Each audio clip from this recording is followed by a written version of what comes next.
Buonasera a tutti, ben ritrovati e bentornati. Ci vediamo qua per la quinta e ultima giornata del Festival Letterario. Il tema della giornata sarà Rifiuti nella nostra terra.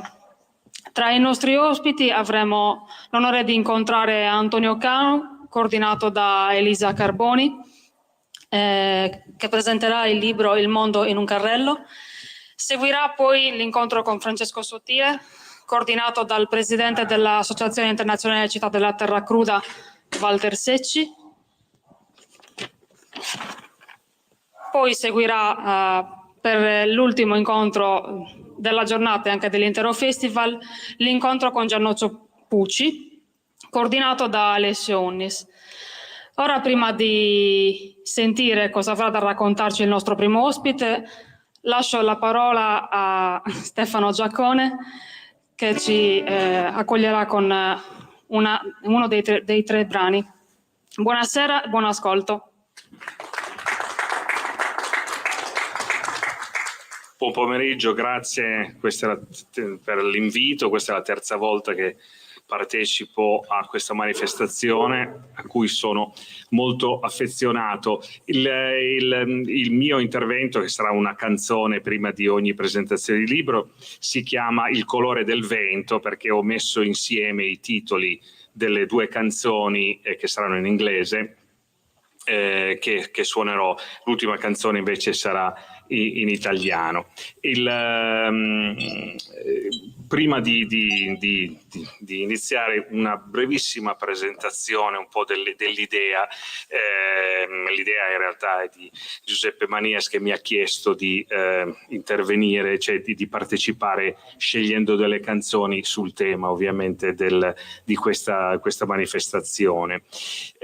Dunque, verso la fine degli anni 50, in tutto il mondo occidentale, in maniera molto diversa, con effetti molto diversi, si affacciò nel mondo della società, nella vita sociale, un nuovo personaggio che prima non esisteva, che era il giovane. Cioè le nuove generazioni ascoltavano, desideravano, si vestivano, sognavano, si muovevano lungo direzioni molto diverse da quelle dei propri genitori. Questa era una novità assoluta che non era avvenuta non era mai successo fino ad allora. Appunto, con grandi differenze. Alcuni giovani avevano eletto come loro eroi dei giovani, un giovane che impugnava magari una chitarra, come poteva essere Elvis Presley, oppure un giovane dottore argentino che invece impugnava un mitra a Cuba, come Che Guevara.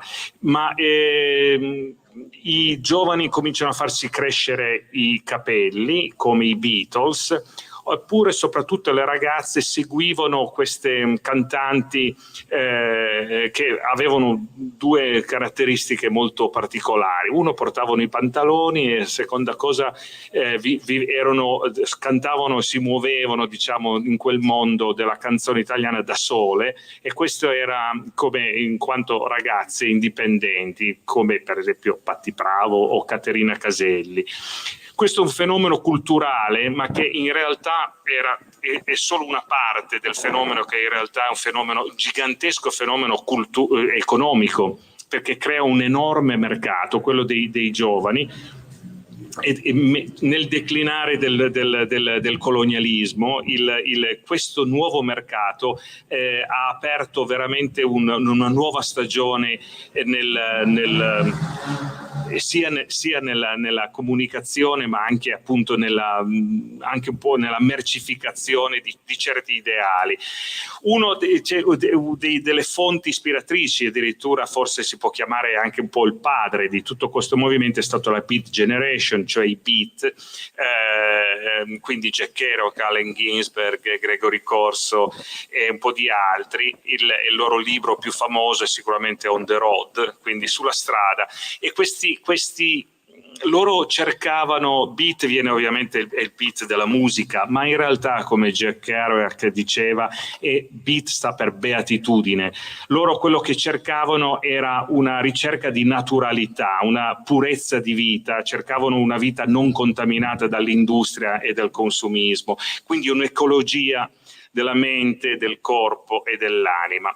Bob Dylan sicuramente fu molto influenzato dalla Beat Generation e a sua volta Bob Dylan influenzò questo giovane ragazzotto di origini scozzesi che veniva dalla scena della musica folk, che si chiamava Donovan. Anche lui diciamo poi seguì, si fece crescere i capelli, si vestì in maniera molto floreale e quindi la tematica del pacifismo al centro un po' delle sue canzoni. Ma è la prima volta che in un certo senso c'è una consapevolezza precisa del fatto che la nostra esistenza su questo pianeta è legata in maniera fondante e spiritualmente alla madre terra.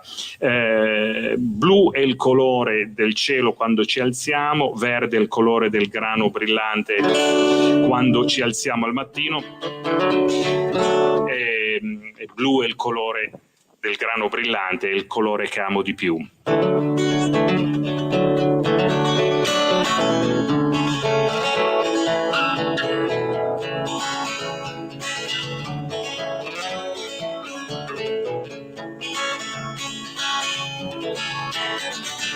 Yellow is the color of my true love's hair. In the morning, when we rise, in the morning, when we rise, that's the time I love the best. Blue is the color of the sky. In the morning, when we rise, in the morning, when we rise, that's the time I love the best.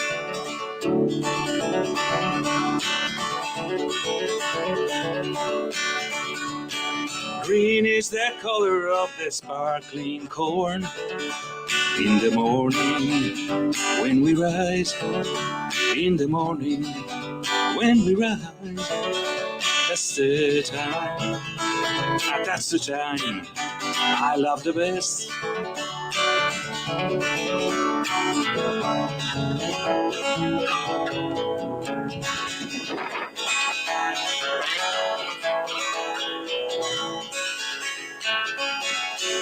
Mellow is the feeling that I get when I see her, when I see her, oh, that's the time I love the best. Freedom is a word I rarely use without thinking, oh yeah, without thinking of the time when I've been loved,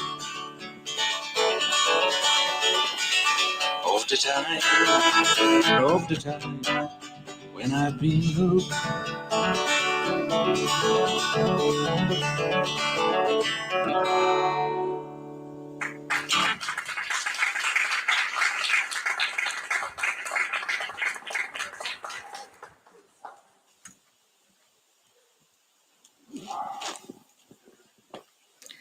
Grazie Stefano.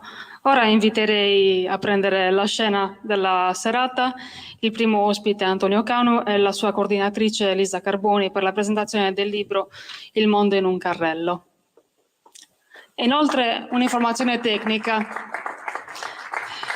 Chiunque dei presenti non abbia ancora votato per il tema della prossima edizione e volesse farlo, può avvicinarsi poi dalle ragazze e lasciare un piccolo contributo per noi. Grazie.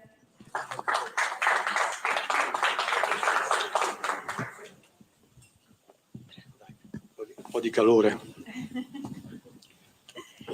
Buonasera a tutti, grazie per essere qui oggi. Io ho l'onore di presentare il libro scritto da Antonio Canu che si intitola Il mondo in un carrello, come la nostra spesa cambia le sorti di ecologia, economia e cultura. Antonio Canu è diciamo un frequentatore della Sardegna non da oggi visto il suo ruolo che ha avuto insomma in passato come responsabile delle oasi WWF, tra cui anche l'oasi WWF di Montearcosu. È un diciamo esperto in gestione di aree protette, scrittore appunto, fa parte del WWF Italia da oltre 40 anni ormai, diciamo adesso lavora per la Fondazione WWF ed è presidente anche del WWF Travel, che è l'agenzia appunto di viaggi sostenibili del WWF.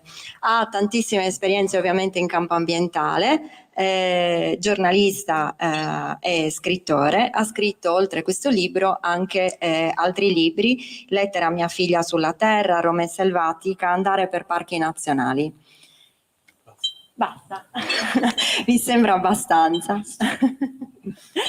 Allora, questo libro, il libro appunto Il mondo in un carrello, è un viaggio dove Antonio Cano accompagna il lettore attraverso i prodotti che si trovano naturalmente, cioè quotidianamente in tutti i supermercati. Ad un certo punto, come dire, nel libro Antonio Cano ci accompagna in quello che è la storia appunto di questi prodotti, quindi come si sono originati, come questi prodotti hanno cambiato anche la nostra terra, da dove nascono tutti i prodotti che noi diamo per scontato tutti i giorni, per esempio il sale, lo zucchero, il pollo, la carne, i pesci che troviamo appunto in ogni supermercato. Devo dire che sono rimasta, come ho già detto anche a lui, colpita per il fatto che fa tanti riferimenti anche per la Sardegna, cioè dei prodotti che sono anche nostri della Sardegna, quindi come il pane carasau, la pompia, che è un agrume che tra l'altro è presidio di Slow Food, che poi dopo seguirà anche appunto un intervento di Slow Food. Parla di una vite centenaria che si trova appunto a Orzulei, fa molti riferimenti appunto rispetto a tanti prodotti che sono anche tipici proprio della Sardegna. Bene, adesso cominciamo e sentiamo appunto da lui come è nata quest'idea di scrivere questo libro, come ti è venuto l'idea appunto di scrivere un libro così particolare. Allora, intanto grazie, buonasera a tutti. E grazie di questa presentazione lunghissima, non meritavo tanto, insomma. Siamo qua tra amici per raccontare un libro che è nato in una situazione che tutti abbiamo in qualche modo vissuto particolare, che era il primo lockdown, quando ci ricordiamo che non potevamo uscire di casa se non per motivi di lavoro particolari, per fare la spesa o per portare il cane. Erano queste le tre. Io non avevo ancora il cane, l'ho avuto dopo, e adesso è lui che porta a spasso me, devo dire la verità, però. E quindi un giorno io non frequento quasi mai i supermercati, pur vivendo in una città insomma grande come Roma. Preferisco il mercato di quartiere, perché al di là dell'acquisto c'è anche un rapporto personale con chi vende, divertente. Poi insomma i mercati di Roma sono molto simpatici, sono folcloristici, insomma ci si diverte, quindi si passano anche parecchio tempo.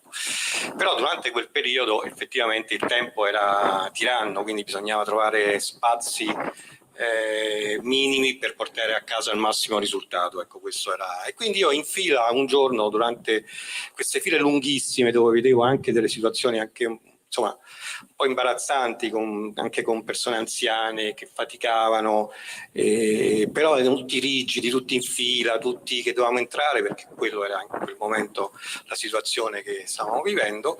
Ho detto, ma oggi, mentre sto qui in fila, è l'unico momento che ho un rapporto con il mondo di fuori, in effetti, no? A parte il pseudo parco, lo chiamo, di fronte al supermercato, però entrando effettivamente avevo il contatto con il mondo di fuori, e lì mi è venuta l'idea, ma di tutte queste cose che sono qua, a parte il fatto che comunque mi ricordano che c'è un mondo fuori e non diciamo fermo a quel momento abbastanza tragico, ma che fine hanno fatto per esempio i progenitori di questi? Cioè il limone il primo limone dove vive? Vive ancora, esiste ancora, poi scoprendo poi che il limone è un ibrido, quindi non ci sono foreste di limoni come immaginavo, ma il limone nasce dall'incrocio di altri agrumi.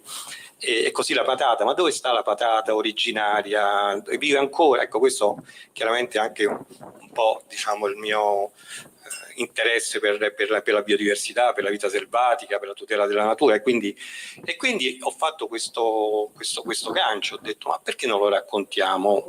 Tanto a me stesso, perché alcune cose non le conoscevo e la curiosità è sicuramente importante in qualsiasi mestiere, ma soprattutto poi per chi in qualche modo tenta di scrivere qualcosa, lo è di più. E quindi da lì è nata l'idea del libro, però mi sono dato anche dei termini. Tutto quello che ho scritto sono tutte cose realmente accadute, cioè tutte le cose che poi ho raccontato che effettivamente è volato un bicchiere, va bene. Però dandomi anche un tempo, cioè questo racconto deve durare, cioè diciamo, la mia permanenza al supermercato non deve durare tanto per rispetto di tutti, e quindi mi ero dato come tempo una partita di calcio che più o meno è 45 minuti senza chiaramente ulteriori minuti di recupero. Ecco, questo è un po' l'inizio del viaggio. Roma comunque. Grazie. Allora, parli appunto di tanti prodotti che troviamo nei supermercati. Come mai hai scelto proprio quei prodotti, visto che insomma ce ne sono anche tanti altri, ma hai fatto sicuramente una scelta, perché sono circa una trentina di prodotti di cui parli, e quindi vorresti spiegarci come mai hai scelto proprio questi? Sì, sono centinaia, quindi si poteva veramente, chiunque può continuare a fare questo viaggio, perché poi è un viaggio aperto, non finisce con il mio libro assolutamente. E un po' li ho scelti perché mi servivano effettivamente quel giorno. Il limone, il sale era finito, il pane, comunque il pane va comprato, quindi insomma sono, diciamo, prodotti di routine, una normale spesa che faccio.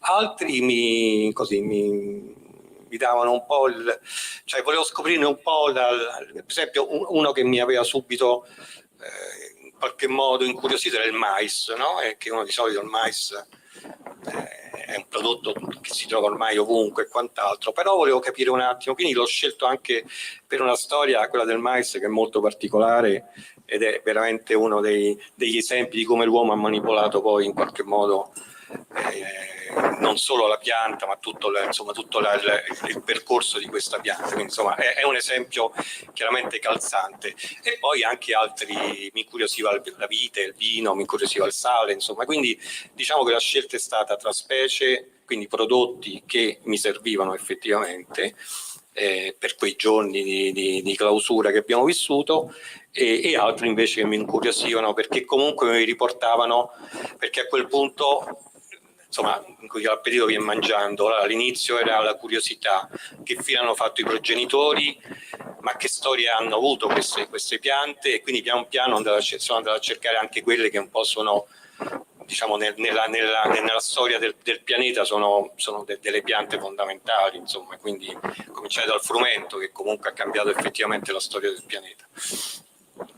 Ma anche infatti altri prodotti come la patata, il pomodoro, insomma tutti i prodotti che noi utilizziamo quotidianamente e che comunque hanno modificato il nostro pianeta, perché pensiamo, come infatti hai scritto tu, anche la soia per esempio, che appunto ha portato poi anche a deforestare tanti spazi sul nostro pianeta.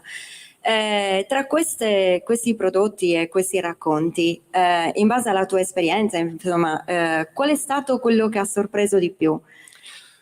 Allora, dicevo il mais ha un progenitore, anche lui è stato difficile scoprirlo, ma ce le ha, perché insomma non poteva calare dal cielo così, insomma, non da un'astronave, però è lontanissimo, è un lontanissimo parente dal mais che conosciamo, proprio nella forma e quant'altro. Quello mi ha incuriosito tanto, è una storia particolare.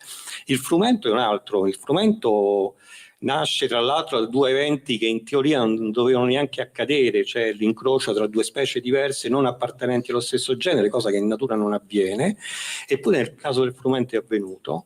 Ed è particolare, è una storia particolare, molto complicata, non ve la so raccontare perché insomma è fatta di incroci e quant'altro, però resta il fatto che comunque il frumento effettivamente ci ha cambiato la vita, oppure come ha detto qualcuno, è il frumento che ha domesticato l'uomo invece che noi a domesticare il frumento.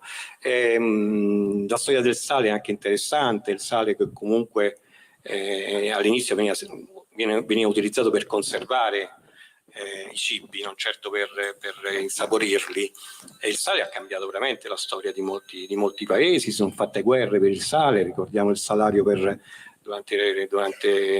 i regionali romani, insomma, quindi tutta una serie di cose riguardo a un elemento che è stato scoperto veramente per caso. I limoni, ecco, insomma, io sono partito dal limone perché il limone secondo me è una presenza che ci deve essere sempre per tutta una serie, per il profumo, viene utilizzato non solo per cucinare, insomma per fare anche altre cose. Dicevo prima, il limone è un agrume che è un incrocio fra altre specie di agrumi, e scopriamo che gli agrumi veri, originali, sono 3, e sono il pomelo, il mandarino e il cedro. Tutti gli altri, che sono 25 specie, sono una derivazione da questi 3, più 250 varietà. Quindi il limone in natura non esiste, l'abbiamo inventato noi a suo tempo, ed è sicuramente un prodotto straordinario che può essere utilizzato per tantissime cose, così come l'arancio non esiste, l'arancio è un incrocio e quant'altro. Questo mi ha chiaramente incuriosito molto. Poi per esempio il progenitore dei nostri bovini, che è l'uro, e qui entriamo però in una parte più naturalistica. L'uro, questo animale meraviglioso che dominava tutte le pianure del centro Europa, un animale straordinario, immenso, gigantesco, che è stato, l'ultimo esemplare è stato abbattuto nel 1697 in Polonia, ed è il progenitore di tutti i bovini. E adesso c'è un progetto molto bello, interessante, che si chiama Tauros. Si sta tentando di ricrearlo perché sono state trovate delle parti di DNA, ma soprattutto c'è un lavoro di selezione di alcune razze molto vicine all'uro, e si sta facendo questo progetto per ricreare questa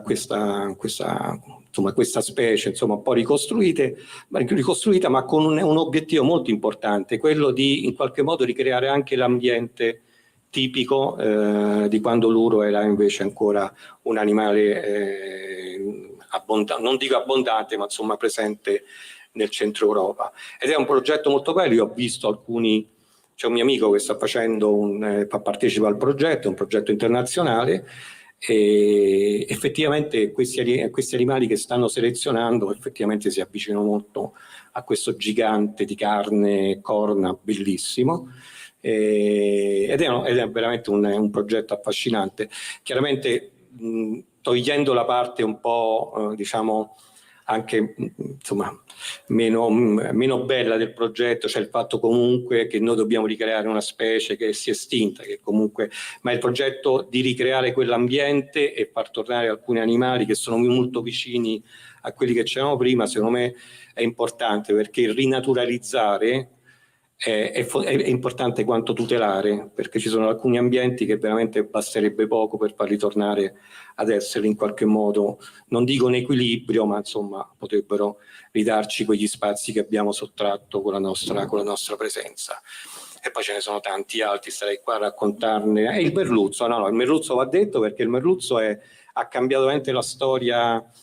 Infatti c'è un libro molto bello che è il merluzzo, il pesce che ha cambiato il mondo, perché effettivamente il merluzzo che è stato pescato fin da, insomma, stiamo parlando di 10.000, 12.000 anni fa, dei popoli nordici, poi è stato anche pescato da un popolo che non c'entra assolutamente niente con il nord Europa, che sono i popoli baschi, perché loro cacciavano le balene e hanno scoperto che il merluzzo è abbondante e messo sotto sale. Qui la famosa salatura che è stata fondamentale per la conservazione dei prodotti, ha portato a essere il merluzzo come merce di scambio, quindi praticamente una merce di scambio, e quindi ha cambiato le economie di molti paesi del nord. E il merluzzo lo conosciamo bene, non quello che mangiamo a casa, che quello è il nasello, ma il merluzzo, quello, il baccalà, insomma, il famoso baccalà, quello è il famoso merluzzo che ha cambiato il mondo, che in parte, ma non è lui, è finito nei bastoncini di Findus. Faccio la pubblicità, ma si conoscono così, i bastoncini di Findus, che non è un merluzzo, ma è tutt'altro pesce. Forse qualche volta hanno messo qualche pezzo, ma racconto anche la storia dei bastoncini, perché molti bambini pensano che i pesci sono fatti rettangolari e che vanno in qualche modo cotti nell'olio, ma insomma, quella è anche colpa nostra non averli educati nella maniera giusta. Bene, grazie. Nel progetto Taurus c'è anche una specie italiana, giusto? Di bovino, Sì, quello della la vacca Maremma. maremmana. Chi conosce questo animale è bellissimo e si trova ancora in Maremma, appunto, è un animale di una bellezza, soprattutto i tori, sono giganteschi. Non bisogna avvicinarsi, ovviamente, sono animali abbastanza, insomma, si fanno rispettare, ma soprattutto hanno corna gigantesche, insomma, quindi, però esistono, sì. Infatti la vacca maremmana ha molte caratteristiche simili all'uro, e quindi è stata selezionata per quello. Bene, ricollegandoci appunto anche al progetto Taurus, che cerca di reintrodurre, di ricostruire in realtà una specie che ormai si è estinta a causa ovviamente dell'uomo, per rinaturalizzare e per ricreare degli ambienti diversificati, dove poter ovviamente poi permettere ad altre specie di svilupparsi. L'agricoltura infatti è una delle attività umane che ha cambiato tantissimo il nostro pianeta, modificando appunto tante zone della nostra della Terra. Quando è cominciato tutto questo cambiamento insomma da parte dell'uomo, quindi con l'agricoltura, col fatto che prima le popolazioni umane erano nomadi, quindi erano cacciatori, raccoglitori, e poi si sono modificate, hanno modificato le loro attività e sono rimasti stanziali grazie appunto all'agricoltura e all'allevamento. Sì, questa è una storia interessante, bella, affascinante, complicata, e quindi ci sono varie fasi. Comunque diciamo che l'impatto dell'uomo sul pianeta, adesso sapete che la nostra era, che era l'Olocene, che è cominciata con l'ultima glaciazione, in realtà è stata cambiata da qualche anno e coniato il nuovo termine, si chiama Antropocene, cioè proprio l'era dell'uomo, dove l'uomo chiaramente ha modificato il pianeta in maniera, in alcuni casi, irreversibile, c'è poco da fare, insomma. Qualche tempo fa mi chiesero: ma qual è un posto nel pianeta dove è intoccato, dove diciamo l'uomo non è arrivato? Ho detto: guarda, non c'è nessun posto, perché se anche andiamo negli ultimi ghiacci, comunque l'inquinamento che arriva dai paesi, quindi insomma non c'è, ormai l'uomo è arrivato ovunque, c'è poco, cioè, ecco, nelle profondità marine, ma neanche tanto lì. E quindi l'antropocene è questo termine coniato tra l'altro da un chimico premio Nobel, sta a significare che da quando l'uomo ha cominciato l'agricoltura, cioè ha cominciato a bruciare, a tagliare per fare i campi, potrebbe essere una spiegazione, ma ci sono varie origini, varie teorie. Una era quella che l'antropocene inizia negli anni 60 con alcuni test nucleari, oppure inizia nel 45 con le bombe di Hiroshima e Nagasaki, oppure comincia con la rivoluzione industriale. Insomma, è tutto da vedere. Ora diciamo che le ultime teorie parlano che raccolgono i dati di quando l'uomo ha avuto un impatto, diciamo, visibile sulla vegetazione. Stiamo parlando di circa 3.000 anni fa. Quindi in teoria noi stiamo vivendo da 3.000 anni questo cambiamento. Per quanto riguarda l'agricoltura, prima a pranzo abbiamo raccontato con degli amici che dopo mi seguiranno che oggi è impossibile pensare di non convivere tra l'uomo e la natura, e l'agricoltura fatta bene è la mediazione migliore, perché comunque gli ambienti agricoli hanno una ricchissima biodiversità. Chi fa una certa agricoltura è sicuramente una persona alleata della natura, non può essere contro. Quindi noi dobbiamo ragionare in questi termini e cercare di avere un equilibrio, lasciando spazi naturali, perché comunque è fondamentale per alcune specie e quant'altro, ma dove c'è l'uomo arrivare a una convivenza dove il lupo va rispettato, il lupo non è il nemico, ma non è nemico anche l'allevatore, e quindi dobbiamo trovare un equilibrio. Secondo me abbiamo le capacità per farle, perché se siamo riusciti a fare tutto quello che abbiamo fatto fino ad oggi, io non posso credere che non siamo in grado di riuscire anche a convivere con la vita selvatica. Quindi è vero, l'uomo ha cambiato, stravolto, sta stravolgendo e sta creando, diciamo, più problemi a se stesso, perché poi se noi distruggiamo la natura i primi a, diciamo, a risentirne saremo noi, però del resto, insomma, uno che è stato tanti anni in un'associazione ambientalista ha un po' che essere ottimista, perché sennò è inutile aver fatto tanti anni di sacrifici. Secondo me possiamo ancora in qualche modo recuperare quell'equilibrio, lo chiamo convivenza. Secondo me possiamo convivere anche con chi ci sembra lontano, ma è molto più vicino di quello che pensiamo. Sì, assolutamente d'accordo. Nel libro parli anche del fatto che ci sono delle specie selvatiche che non sono state, diciamo, domesticate o addomesticate dall'uomo, che sono più forti anche, per esempio, per il cambiamento climatico che adesso stiamo vivendo di giorno in giorno. Quindi aumentare la biodiversità, diciamo così, tu parli di una cassaforte per il futuro, perché è appunto qualcosa che in maniera antropocentrica, appunto, ragionare sul fatto che conservare la biodiversità è qualcosa che aiuta poi anche la sopravvivenza dell'uomo su questo pianeta, per cui in maniera forse anche un po' appunto egoistica, la conservazione della natura, della biodiversità ci fa sopravvivere in questo caso. A proposito appunto dei cambiamenti climatici, del cambiamento del nostro pianeta, eccetera, che cosa possiamo fare per cercare di come dire, essere più alleati verso la natura e diminuire così un po' o quantomeno gestire questo impatto che abbiamo sulla Terra? Beh, possiamo fare tantissimo.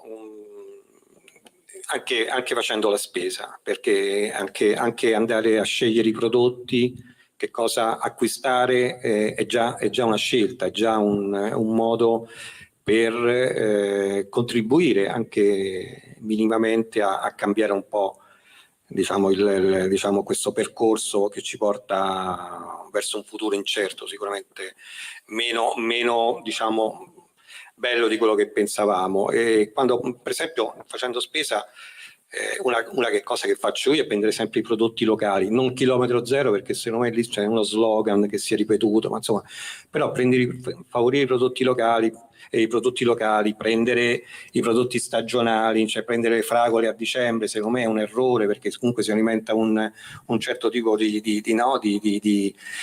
vendita, di commercio che non sta bene, e cercare di evitare di prendere, che ne so, l'insalata dentro la busta di plastica, oppure in quello che in qualche modo non è plastica ma qualcosa di simile, non prendere la carne dentro i contenitori di polistirolo, ma insomma andare dal macellaio, per chi chiaramente ancora mangia carne e quant'altro. Quindi secondo me noi possiamo fare molto anche facendo la spesa, perché poi il senso del libro è anche quello, nel senso racconto quello che avviene, però è anche vero che oggi siamo noi che possiamo, se un tempo non era così, oggi noi possiamo scegliere, abbiamo tante possibilità per sceglierlo. Io non ho nulla contro i supermercati, ci mancherebbe altro, sono comodi per chi ha una vita frenetica, come quelli che vivono in città possono risolvere, e danno lavoro a tantissime persone, quindi ci mancherebbe, però io un consiglio che darei: le vecchie botteghe, se dovessero rinascere, i mercati, questo rapporto tra virgolette anche culturale, simpatico, umano tra chi vende e chi acquista, secondo me valorizza anche il prodotto, ogni a caso più contento. Insomma, prendere una busta con dentro una insalata già lavata e arrivare a casa e metterla sul piatto, secondo me allontana molto anche il significato e il valore del cibo, perché il cibo ha un valore importante. Insomma, questo è un aspetto. Il secondo è evitare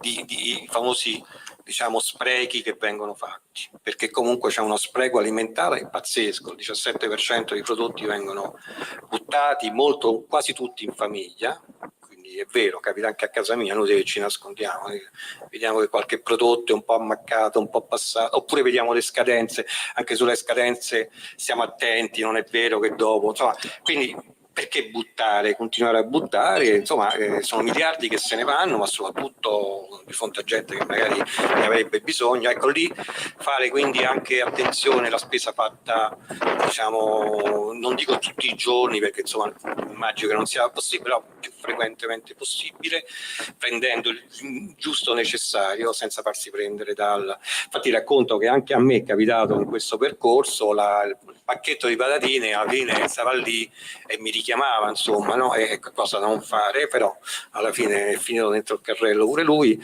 e racconto la storia delle patatine fritte, che sono anche quella una storia molto, molto intrigante, molto simpatica. E quindi questo, insomma, sono dei comportamenti, e poi, ma questo lo sappiamo su tutti diciamo, i temi ambientali, chi mi seguirà lo dirà anche meglio di me, l'educazione nelle scuole, fondamentali, far capire il valore anche del cibo, di una mela, di un pomodoro ai bambini è fondamentale, perché sennò loro pensano come mi ricordo che, ed è vero, a Roma alcune scuole dicevano il latte, la centrale del latte, loro pensavano che il latte si faceva dentro una centrale, e quindi perché c'è la centrale del latte a Roma, in effetti uno pensa alla centrale del latte, non c'è, come se fosse una centrale elettrica.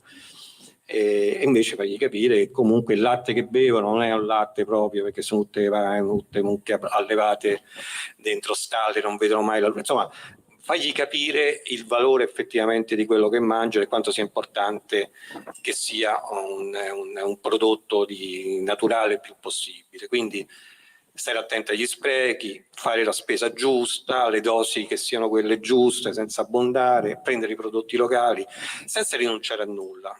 Io non rinuncio a nulla, però cerco di essere attento nelle scelte che faccio. Questo fatto da ognuno di noi. Siamo 8 miliardi sul pianeta, diciamo che una parte non lo può fare perché ha altri bisogni, ma quelli che hanno invece questa possibilità credo che sia veramente giusto, corretto farlo, soprattutto per quelli che verranno dopo. Certo, e questo diciamo aiuta anche sicuramente, cioè fare una spesa così oculata come dici, sicuramente aiuta anche, oltre come dire, a far venire fuori anche il senso di comunità, no? Se compri i locali, vai nella bottega, eccetera, anche il fatto che gestisci meglio anche i rifiuti, perché noi sappiamo al supermercato il problema annoso degli imballaggi. Degli imballaggi, certo. Esatto, degli imballaggi che comunque sono veramente molto impattanti, cioè guardiamo, io dico a casa mia siamo in 4, è veramente la plastica che poi durante una settimana produciamo è veramente incredibile. No, ma infatti è quello, sì, ma poi c'è una quantità, una produzione, anche io a casa, insomma, siamo 5 persone, in effetti c'è una produzione e uno cerca anche di essere più attento possibile, però alla fine sei quasi costretto. Ora non usa neanche la plastica, è servita tantissimo e comunque serve, però è l'abuso, è il fatto che comunque poi viene gettata e non viene riciclata, è un certo tipo di plastica che chiaramente va assolutamente così. Questi rifiuti prodotti da un supermercato sono prodotti alimentari e prodotti dei contenitori. Ecco, anche su quello una scelta, ripeto, come dicevo prima, se ci sta l'omino al punto della macelleria, insomma io vedo quello che compro, se mi devo prendere una bistecca mi racconta e invece vicino c'è il frigo con la bistecca già pronta e quant'altro. Ecco, io farei una scelta proprio di campo in quel senso, ed è un problema serio quello dei rifiuti. Devo dire che l'Italia rispetto ad altri paesi si sta muovendo, su questo bisogna dargli atto, però ancora c'è quel margine di miglioramento che si può fare, e se noi siamo in qualche modo i primi a sollecitarla, in qualche modo, credo che anche da questo punto di vista si possa migliorare. Quindi non dico arrivare al rifiuto zero perché, insomma, magari, però arrivare a un rifiuto allo 0,56 secondo me possiamo farcelo, insomma, basta volerlo. Bene, sì. oggettivamente, insomma, la scelta di ognuno quando andiamo a fare la spesa di ognuno di noi è importante, proprio perché la nostra forza è proprio questa, cioè poter scegliere mentre facciamo la spesa in maniera tale da incidere tutti quanti su quello che poi è il mercato, perché poi il mercato, come dire, risponde anche ovviamente a ciò che è la scelta del consumatore. L'ultima domanda. Abbiamo parlato appunto del fatto che la biodiversità, la crisi della biodiversità, la perdita della biodiversità è rischiosa per tutti, è rischiosa per l'uomo, è rischiosa per il nostro pianeta.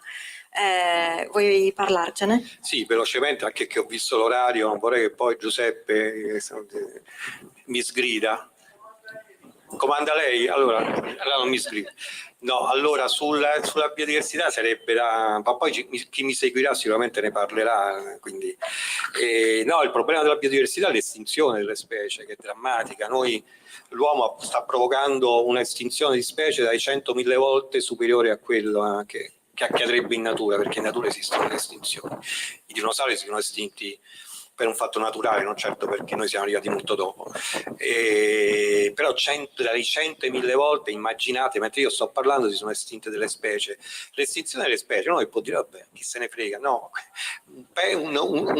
un anello di una catena lunghissima come può essere quella della biodiversità diciamo, è per sempre, non è più recuperabile. Adesso, a parte quel progetto affascinante dell'uro, ma è un caso, probabilmente anche un animale che poi hanno trovato dei materiali che aiutano a questo, ma non si può ricreare l'insetto che si estingue, e quell'insetto è fondamentale. Quindi su questo credo che si dovrà ancora fare tantissimo. Lo stesso vale anche per i prodotti. Noi dipendiamo da pochissime specie, il mais, il grano, il riso, qualche altro. E invece ci sarebbe tantissimo. Adesso il lavoro che fa Slow Food è straordinario, è quello di recuperare i tanti prodotti, varietà locali, che secondo me è una biodiversità che sarebbe andata perduta, e loro stanno facendo un lavoro di recupero straordinario. Ebbene, questo andrebbe fatto, e quindi ci sono anche altri. La biodiversità, se noi la lasciamo in pace, possiamo attingere alla loro, diciamo, le loro qualità, che per noi possono servire per il futuro anche a migliorare, potenziare certe tra cui anche l'alimentazione. Quindi la tutela della biodiversità è uno dei punti fermi se vogliamo salvare il pianeta. Cambiamenti climatici la stessa cosa, comunque avere una biodiversità, avere un ecosistema sano in qualche modo risponde anche ai cambiamenti climatici.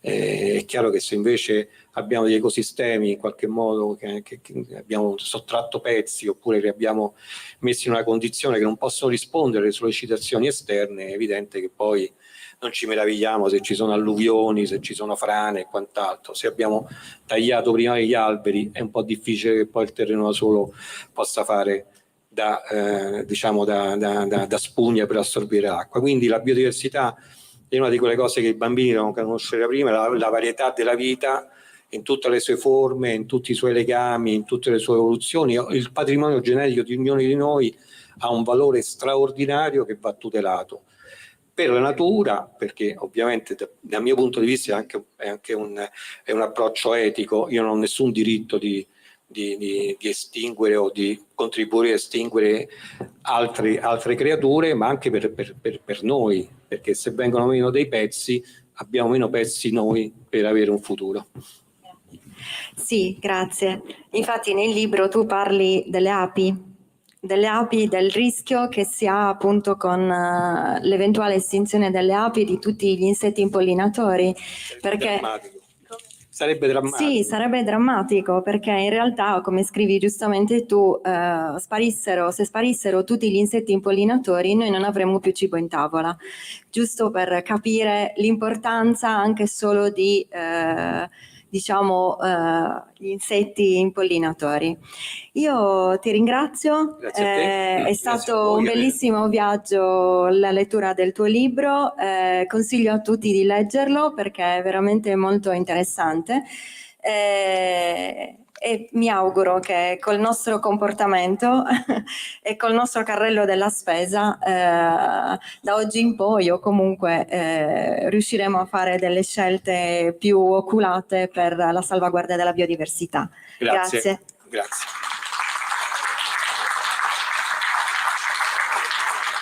Grazie mille. Inviterei i ragazzi a portare un piccolo pensiero per gli ospiti, quindi attendete un attimo qua.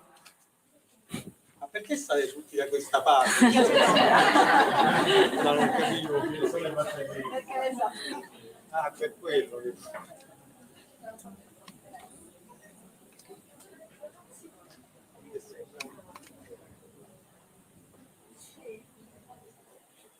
Come? Devo rimanere qua? Non posso...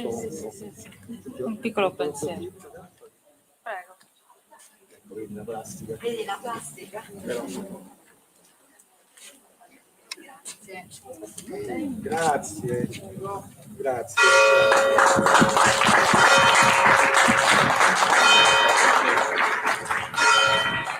Cedo direttamente la parola a Stefano Giaccone. Grazie. Cerco di fare in fretta. C'è tutta una tecnica antivento. Vorrei suonarvi la canzone, la seconda canzone di Donovan, che è questo musicista scozzese, che però io sono stato 20 anni in Inghilterra, in Galles, e diciamo che l'ho incrociato un paio di volte perché è venuto a abitare in Galles, non so se è ancora lì adesso. Questa è la canzone che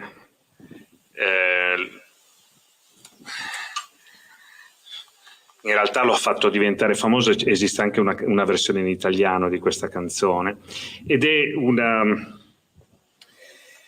riprendendo anche il discorso che veniva fatto adesso per questo libro, cioè sulla libertà di scegliere, sulla possibilità di scegliere.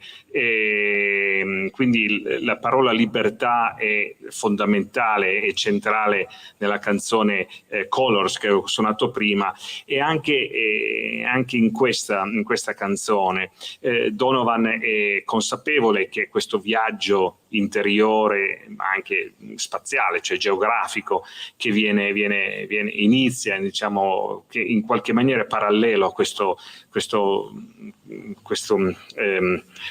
presenza, questa nuova presenza nel mondo dei giovani, è un cammino che ci deve riportare verso la natura, è un cammino indispensabile, e come necessita appunto di un'azione di libertà. Ed è in questa canzone in realtà ne parla come facendo il confronto, dicendo che la libertà è un po' come afferrare il vento, to catch the wind, che quindi è un po' una fortuna e anche una sfortuna che la libertà sia così appunto inafferrabile.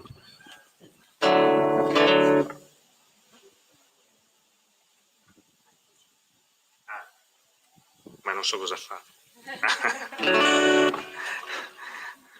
No, perché allora queste piccole presentazioni sono state, perché siccome Giuseppe Manias, che è il direttore del festival, mi conosce bene e sa che io di solito mi dilungo in lunghissime chiacchierate, anche mia moglie però lo sa, e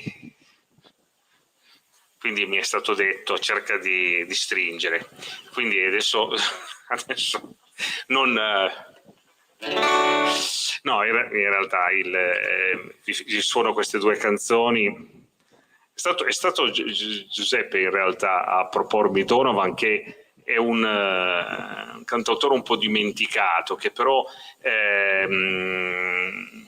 ha suonato spesso anche in Italia, credo è stato anche ospite in un'edizione del Festival di Sanremo, ed è un po' un tipico giovane musicista che ha fatto il classico percorso delle filosofie, della spiritualità orientale, quindi l'India, ma anche questo è stato davvero uno dei primi, questo movimento, quello che in qualche maniera qualche volta qualcuno lo chiama il movimento degli hippie, ma il ritorno alla terra, è una ricerca di una spiritualità, di uscire fuori da quello che nello stesso momento in cui i giovani si affacciavano alla vita in quanto giovani, quindi anche un mercato, ma anche un mondo di idee anche nuove, veniva proprio a scontrarsi con una enorme campagna anche culturale verso il consumismo e l'accaparramento di beni di consumo.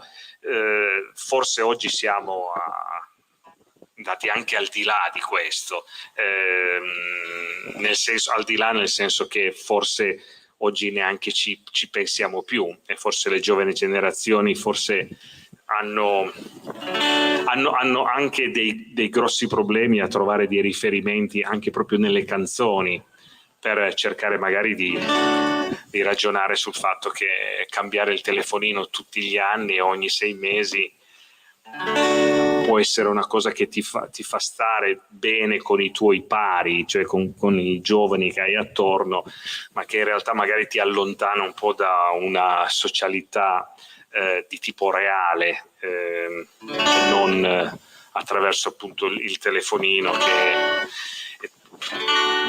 che è molto molto parziale. Quindi Catch the Wind.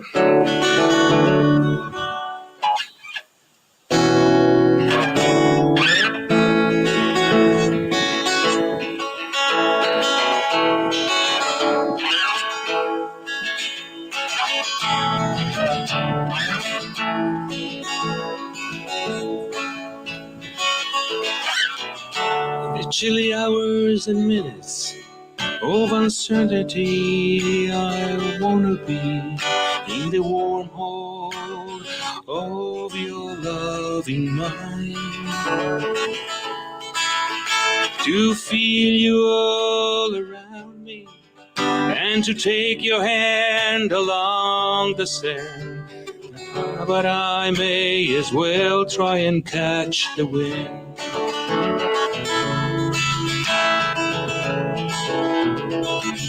When sundown pales the sky, I want to hide a while behind your smile, and everywhere I'd look, your eyes I would find.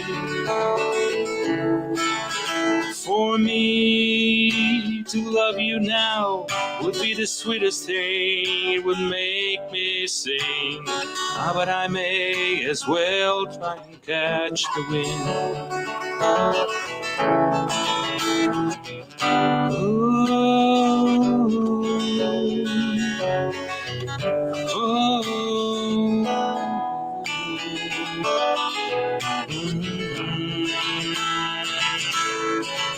And when rain has hung the leaves with tears, I want you near to kill my fears, to help me to leave all my blues behind. For standing in your heart is where I want to be and long to be. But I may as well try and catch the wind. But I may as well try and catch the wind. But I may as well catch the wind.